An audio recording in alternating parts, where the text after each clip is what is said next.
ఇప్పుడు వెళ్ళి పరిశీలిస్తూ ఉన్నారు. ఇదే ముందు జరుగుంటే ప్రాపర్గా అక్కడ అధికారులు ముందుగా వెళ్ళి చూస్తుంటే బాగుంది కదా. స్థానికులు మాట్లాడుతున్నారు, వాళ్ళు ఏమంటారు చూద్దాం. And even Hydra also, nobody is taking care about anybody, but lives are going on. Poor people lives, there are many people have died here. Not now. This is happening for every 6 months. Now till 2 people have died and many people have been injured. So now authorities are taking. They are searching for the bodies now. What are you demanding from the government? So we demand this all illegal construction should be seriously taken up. Hydra should also take up all these serious illegal constructions and give action. And if any building is not regularized, they have to demolish. Now we demand for the died 2 victims 2 crore rupees and a government job. बोलिए माँ, आपके husband का नाम क्या है? उमेश खरे। आप कौन से गांव से आए इधर? मध्य प्रदेश से कमाने आए हैं। तो यहाँ पे क्या करते थे आपके हस्बैंड? मिस्त्री काम पे आता है यहाँ पे।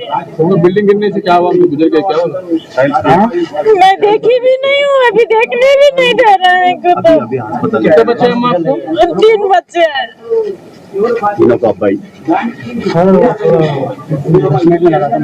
पुलिस में को दिखा दो ना, कहाँ है वो? कितने साल हुआ आप आगे इधर? कितने साल हुआ आगे आप इधर? దాదాపు ఒక 50-60 గజాల్లో 7 అంతస్తుల పై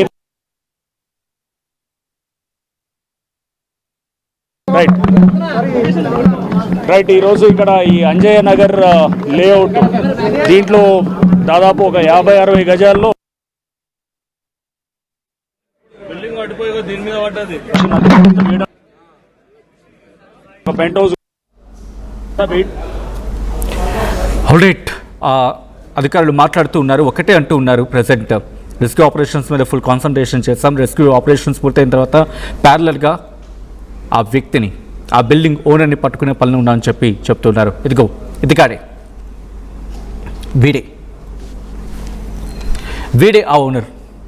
ఎంత దుర్మార్గం అంటే ఇద్దరి జీవితాలని బలి చేసుకున్నాడు ఏకంగా. వీడి అత్యాశకి, వీడి దుర్మార్గానికి, దౌర్జన్యానికి ఇద్దరు బలైపోయారు. పర్మిషన్ లేదని చెప్పి అధికారులు చెప్తున్నారు. 7 అంతస్తుల భవనాన్ని కట్టేందుకు సిద్ధమయ్యాడు. ఆలోచించండి, ఇందాక కూడా మనం మాట్లాడుకున్నాం, అది హాస్టల్ కోసం అని చెప్పి. అదే హాస్టల్లో ఒక్కొక్క ఫ్లోర్లో అంటే 7 అంతస్తుల భవనంలో ఒక్కొక్క ఫ్లోర్లో కనీసం 20 మంది అనుకున్నాం, 15 మంది నుంచి 20 మంది అనుకుందాం. ఎందుకంటే ఒక్కొక్క ఫ్లోర్లో కనీసం ఒక 2 బిల్డింగ్లు అనుకుందాం, అటు ఇటుగా అనుకున్నాం. ఎందుకంటే దాదాపు నిర్మాణం అలాగే ఉంటుంది కదా, ఫేస్ ఆఫ్గా ఉంటుంది, ఎదురుబెదురుగా ఉంటుంది.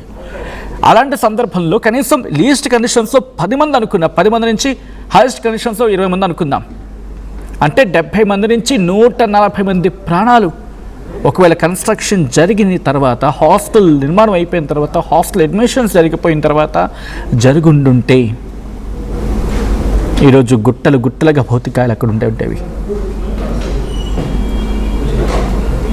అంతటి దుర్మార్గం, అమానవీయం, దౌర్జన్యం. అధికారులు చూస్తూ ఊరుకుంటారు, అధికారులు ఏం చేస్తారులే అనే నిర్లక్ష్యం. వీడే ఈరోజు ఆ బిల్డింగ్ కుప్పకూలిపోవడానికి ఆ బిల్డింగ్ యజమాని వీడే. ఆ విజువల్ మీకు గుర్తుపెట్టుకోండి. ఎక్కడైనా కనిపిస్తే కనుక వెంటనే పోలీసులకు ఇన్ఫార్మ్ చేయండి. గచ్చిబౌలి ఘటనకు కారణమైన ఆ బిల్డింగ్ వీడిది, ఆ నిర్మాణం వీడిది.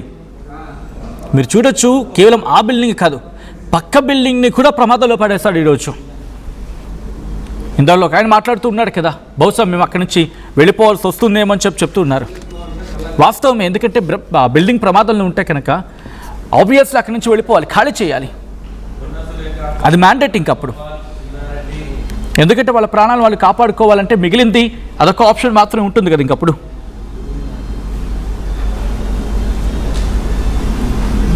ఒక్కసారి వాడు మొహం చూడండి. మొహం చూడండి ఒక్కసారి, గుర్తుపెట్టుకోండి ఇది. ఈరోజు ఇంతమంది ఆ కుటుంబం మధ్యప్రదేశ్ నుంచి వచ్చింది అంటోంది ఆవిడ. మా ఆయన పనిచేస్తాడండి ఇక్కడ, మాకు 3 పిల్లలు అని చెప్పి. ఈరోజు ఆ కుటుంబంలో విషాదాన్ని నింపింది ఇది కాడి. వీడి అత్యాశ, వీడి నిర్లక్ష్యం ఈరోజు ఇద్దరి ప్రాణాన్ని బలి తీసుకుంది. ఆ శిథిలాల కింద ఎన్ని ప్రాణాలు చిక్కుకున్నాయో. పూర్తిగా ఇంకా ఆ శిథిలాలని మాన్యువల్గానే తొలగించడం జరుగుతుంది. ఎందుకంటే అక్కడికి చేరుకోవడానికి భారీ యంత్రాంగం లేదా భారీ యంత్రాలు చేరుకోవడానికి అక్కడ పెద్దగా అవకాశం లేదు. మాన్యువల్గా అక్కడికి చేరుకుంటూ ఉన్నారు, శిథిలాలని తొలగిస్తూ ఉన్నారు. గచ్చిబౌలిలో జరిగిన ఈ ఘటన ఒక్కసారిగా అందరినీ షాక్కి గురి చేస్తుంది. 2 తెలుగు రాష్ట్రాల ప్రజలు ఒక్కసారిగా షాక్ గురయ్యారు. ఎందుకంటే మన చుట్టుపక్కల నిర్మాణాలు జరుగుతూ ఉంటాయి, అండ్ వాటికి పర్మిషన్ వచ్చిన తర్వాత నిర్మాణాలు జరుగుతూ ఉంటాయి. పర్మిషన్ లేకుండా కడితే కనుక అక్కడ ఉన్న అధికారులు, ఆ లోకల్ అథారిటీస్ అక్కడికి వెళ్ళాలి, వాటిని చెక్ చేయాలి, వాటి ఇన్పుట్స్ని తీసుకొని హైయర్ అఫీషియల్స్కి ఫార్వర్డ్ చేసి యాక్షన్లకు దిగాలి. ఇదిగో ఈరోజు ఇతగాడి నిర్లక్ష్యం, వీడి నిర్లక్ష్యం అంతటి దారుణానికి దారితీస్తుంది. ఎవరానికి పర్మిషన్ ఇచ్చింది? ఎన్ని రోజులు తప్పించుకుంటావు? ఈరోజు తప్పించుకుంటావు, రేపు తప్పించుకుంటావు, ఎల్లుండి తప్పించుకుంటావు, పట్టుబడతా కదా ఒకరోజు. ఎందుకంటే ఆ బిల్డింగ్ కుప్పకూలిపోతున్న సందర్భంలో ఆ శిథిలాలు పక్క బిల్డింగ్లోకి వెళ్ళిపడ్డాయి. దాంట్లో కొంతమంది గాయాలయ్యని చెప్పి ఇందులో ఒక ఆయన మాట్లాడుతూ చెప్పుకొచ్చారు. సో దట్ షోస్ ఎటువంటి పరిస్థితి ఉందనేది. 50 గజాలు, 50 నుంచి 60 గజాలు అంటూ కూడా ఇందాక ఇన్ఫ్యాక్ట్ హైడ్రా కమిషనర్ రఘునాథ్ కూడా చెప్పుకొచ్చిన సందర్భం. ఈ కథను మిమ్మల్ని కాస్త కలవరపరచవచ్చు. దీనికి సంబంధించి తగిన జాగ్రత్తలు తీసుకోవాలని ఆర్టీవీ సూచించడం జరుగుతోంది. This is are disturbing content, వేరే డిస్క్రిప్షన్ ఇస్ హైలీ అడ్వైజ్డ్.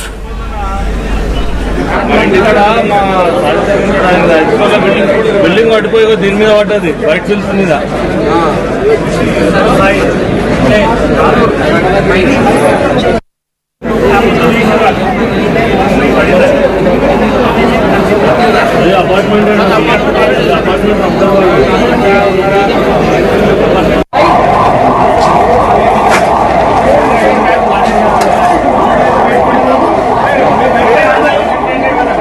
कौन से गांव से आए इधर? मध्य प्रदेश से कमाने आए हैं।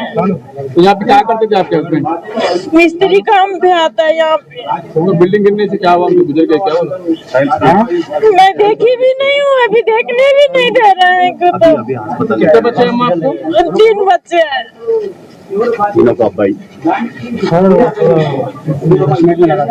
पुलिस मेरे को दिखा दो। क्या है? उमेश खरे। आप कौन से गांव से आए?